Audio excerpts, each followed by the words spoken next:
Break तो बाद खुशामदीद जी। Zulfikar bag साहब साडे नाल मौजूद ने। बेग साहब वध जी आया कौमी हॉकी टीम की गल करते हैं जी। फड़े नहीं जा रहे साढ़े मुंडे। जिस तरह कोरिया के खिलाफ इन्होंने परफॉर्म किया है, हर मैच में 3-3 गोल। तो हुण वर्ल्ड कप लिए स्क्वाड का भी ऐलान हो चुका है। खास तौर पर शायकीन की गल करिए, वो पुराना जज्बा नज़र आ रहा है कि वध के स्टेडियम में आ रहे हैं अपनी टीम सपोर्ट करन।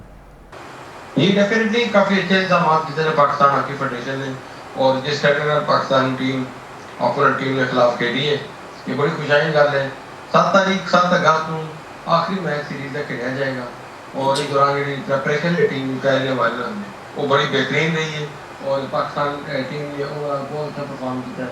कोरिया जी जिसका टीम का ताल्लुक है, एक अच्छी मेहमान टीम सी, उन्होंने भी काफ़ी एफर्ट की है, लेकिन जिस अंदाज में पाकिस्तान ने उन्होंने काबू किया है, एक बड़ी ग्रेट अचीवमेंट है टीम और पाकिस्तान की टीम जी है इस टाइम काफ़ी उन्होंने मोरल काफ़ी आई है और वर्ल्ड कप में भी जैसा उसमें जिक्र किया है 15 अगस्त को पाकिस्तान टीम एम्स्टरडैम जाएगी और पूल ने 3 मैचेस खेलने के अलावा पाकिस्तानी टीम की परफॉर्मेंस अच्छी नहीं तो फिर बेल्जियम में जो प्रीवियस मैचेस हैं वो भी खेले जाएंगे जी।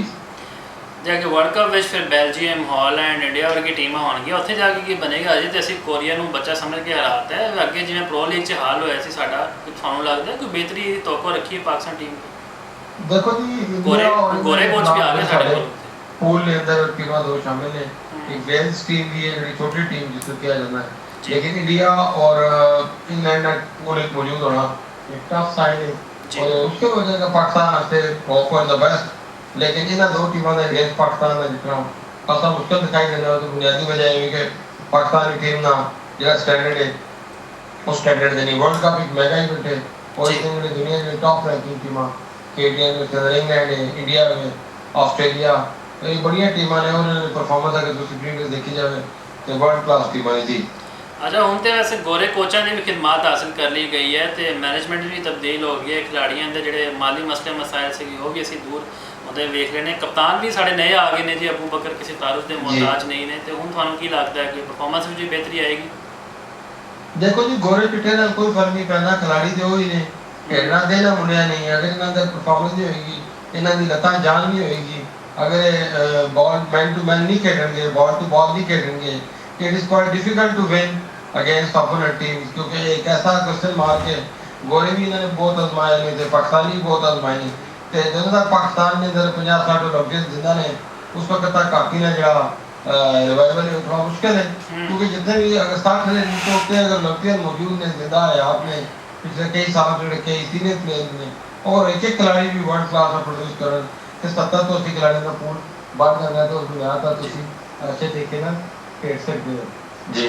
नहीं, पाकिस्तानी कोचा ने असीं गल करिए उन्होंने बारे यह कहा जाता है कि वह खिलाड़ियों की फिटनेस उत्ते कोई खास तवज्जो नहीं देंगे। इस वास्ते गोरे कोचा की खिदमात हासिल की गई हैं तो फिटनेस के मयार में भी सुने कोई खसूसी मशकां करवाई जा रही हैं।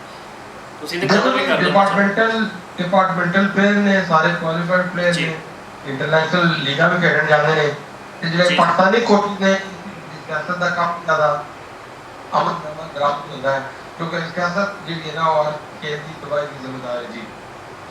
बिल्कुल जी, उम्मीद है दुनिया कायम ऐसे भी कहते हैं पाकिस्तान की हॉकी टीम है लाजमी पाकिस्तान का नाम रोशन करे क्योंकि साਡਾ कौमी खेड है। सब ਨੂੰ मिल के इस खेड में सपोर्ट करना चाहिए। बहुत बहुत शुक्रिया बेग साहब थोड़े वक्त ऐ सारे मौजूद सन जिन्होंने चैनल पाया। मैनू दे इजाजत, अल्लाह हाफिज़।